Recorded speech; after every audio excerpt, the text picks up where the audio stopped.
Assalamualaikum warahmatullahi wabarakatuh. Selamat pagi, siang, sore maupun malam, kapanpun Anda menonton video ini.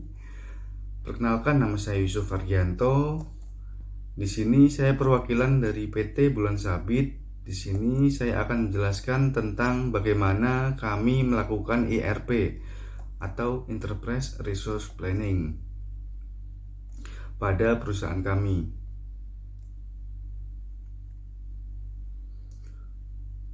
Nah, dalam melakukan ERP ini, kami menggunakan Microsoft Excel. Alasan utamanya yaitu untuk keamanan data, karena storage dan backup hanya akan dilakukan secara offline dan akan menjadi data perusahaan kami saja. Kemudian juga untuk kemudahan konversi jenis file, utamanya file untuk pelaporan pajak. Yang pertama, saya akan mencoba untuk menjelaskan bagaimana kami melakukan fungsi manufaktur di perusahaan kami, mulai dari menentukan produk, perencanaan kuantitas produksi, sampai penentuan stok. Kami menggunakan Excel seperti yang sudah kami sampaikan sebelumnya di template Excel yang ada di sini. Nah, di template Excel ini, di awal kita bisa menentukan produk apa saja yang akan kita produksi. Di sini kami menggunakan memproduksi mooncakes, mooncrackers, brownies, dan jelly drink. Kemudian di sebelah sini, sales quantity of us today, penjualan yang sudah kita lakukan selama periode yang sudah ditentukan.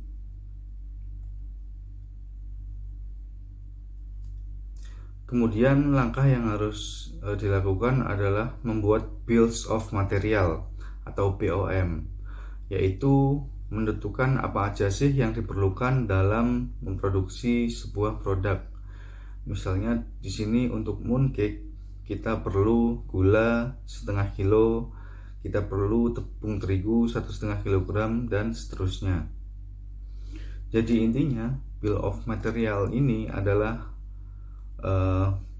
mendeskripsikan kita perlu apa saja untuk memproduksi satu jenis produk.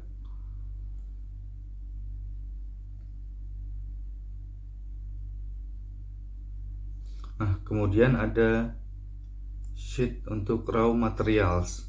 Raw materials ini gunanya untuk melakukan listing bahan apa saja yang kita perlukan untuk membuat produk tadi, dan melakukan list stok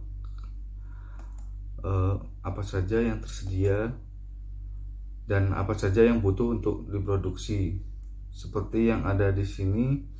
Serta starting inventory, yaitu adalah stok awal kita di awal periode. Kemudian ada reorder point. Reorder point ini menandakan kapan atau pada batas inventory apa kita harus melakukan purchasing atau pembelian kembali. Nah, kemudian di Excel yang kami pergunakan juga ada keterangan kolom to order. Ini untuk memudahkan saja bagaimana tim di manufaktur bisa mengetahui kapan dan produk mana saja yang harus membutuhkan purchasing atau pembelian kembali.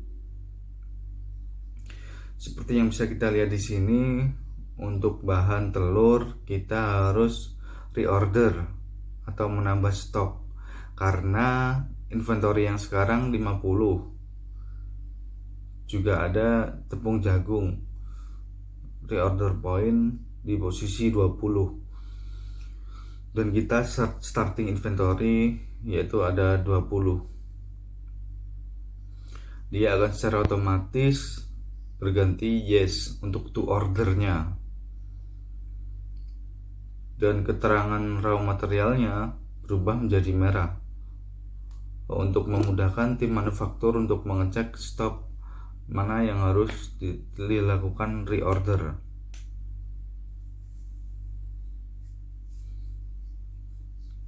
Kemudian setelah ada list bahan baku dan produk-produk disiapkan, kita bisa lihat di bagian sheet order. Nah, di sini kita bisa list bahan baku yang perlu kita beli lagi beserta jumlahnya berapa. Misalnya ini keterangannya, kita misalkan ordernya P1. Kemudian tipe ordernya kita setting di purchase. Kemudian kita bisa set tanggalnya, kapan kita bisa beli. Kemudian di expected date kita adalah tanggal untuk kapan produk ini sampai ke gudang kita, atau kapan produk ini kita terima.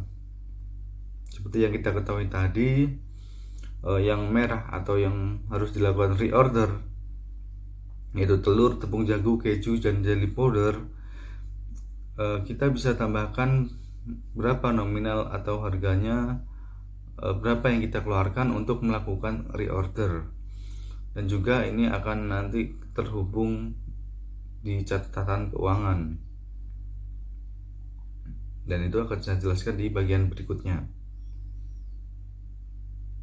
Kemudian kita juga bisa memantau stok di bagian sheet raw materials. Di kolom available now adalah berapa yang sudah kita miliki sekarang dari pembelian, juga ditambah inventory awal. Seperti yang ada di sini, telur sudah tidak merah keterangannya, dan to ordernya sudah no. Kemudian disebabkan itu karena ada kita melakukan purchase pembelian sejumlah 60 butir telur, dan dimana reorder pointnya adalah 100, dan untuk yang available saat ini yaitu 110, sehingga kita tidak perlu melakukan reorder. Kemudian untuk produk-produk yang sudah terjual, kita juga sudah catat di Excel ini. Misalnya pada 10 Januari ada pembelian yaitu jelly drink, cake brownies, dan juga crackers. Jumlahnya sekian, dan notes untuk harganya itu adalah sekian. Kita bisa catat ini untuk memantau stok berapa yang akan berkurang jika kita mengeluarkan produk. Misalnya di mooncake kita mengeluarkan 6 produk, nanti kita akan stok bahan baku akan berkurang sebanyak berapa yang kita perlukan untuk memproduksi 6 mooncake. Nah, kemudian di bagian atas untuk bagian sheet order, kita juga bisa lihat ada produk dan availability, gunanya untuk mengetahui kita bisa memproduksi berapa unit produk lagi dengan kapasitas stok yang kita miliki sekarang. Dashboard ini berguna untuk memudahkan tim manufaktur kita mampu untuk memproduksi atau memenuhi pesanan berapa unit lagi, seperti itu. Nah, sekarang kita masuk ke pencatatan keuangan. Kami juga menggunakan aplikasi Microsoft Excel yang terintegrasi dengan Excel sebelumnya, yaitu dengan Excel yang ada di manufaktur. Yang pertama ada dashboard untuk menu master data. Di sini ada akun, kode, pos normalnya, juga ada saldo normalnya berapa. Kita juga bisa cantumkan di sini saldo awal akunnya berapa. Ada aktiva, piutang, juga prabot, prive modal, dan lain sebagainya. Di daftar agen ini adalah master data saja, juga nilai saldo awal. Kemudian untuk penjurnalan ada di sheet berikutnya.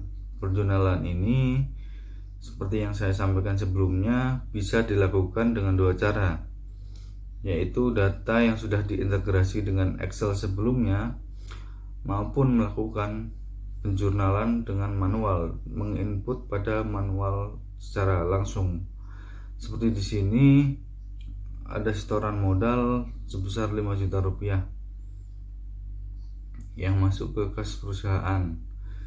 Juga tadi ada pembelian yang terintegrasi dengan Excel sebelumnya yang masuk ke harga pokok produksi, dan bisa dilakukan penjurnalan manual atau input secara manual melalui file Excel ini untuk melakukan penjurnalan yang nantinya akan terintegrasi dengan menu-menu berikutnya.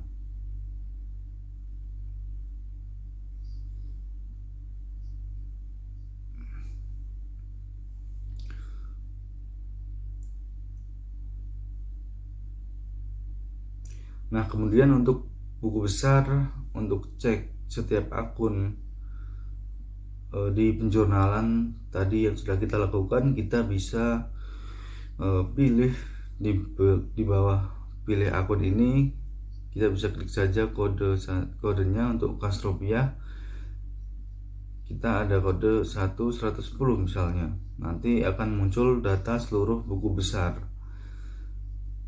yang sudah dijurnalkan. Jadi fungsinya sama saja seperti buku besar yang sudah terintegrasi dengan jurnal sebelumnya. Kemudian sama juga dengan buku besar tadi, semua data yang ada di jurnal terintegrasi dengan buku besar juga neraca lajur. Jadi pada dasarnya untuk menggunakan Excel ini kita hanya perlu untuk melakukan perjurnalan untuk mendapatkan laporan keuangan yang dibutuhkan oleh perusahaan. Dengan satu langkah saja penjurnalan, tapi semua laporan sudah bisa didapatkan, baik itu buku besar, neraca lajur, laba rugi, dan lain sebagainya. Berikut adalah tampilan neraca yang sudah terintegrasi dengan jurnal di awal.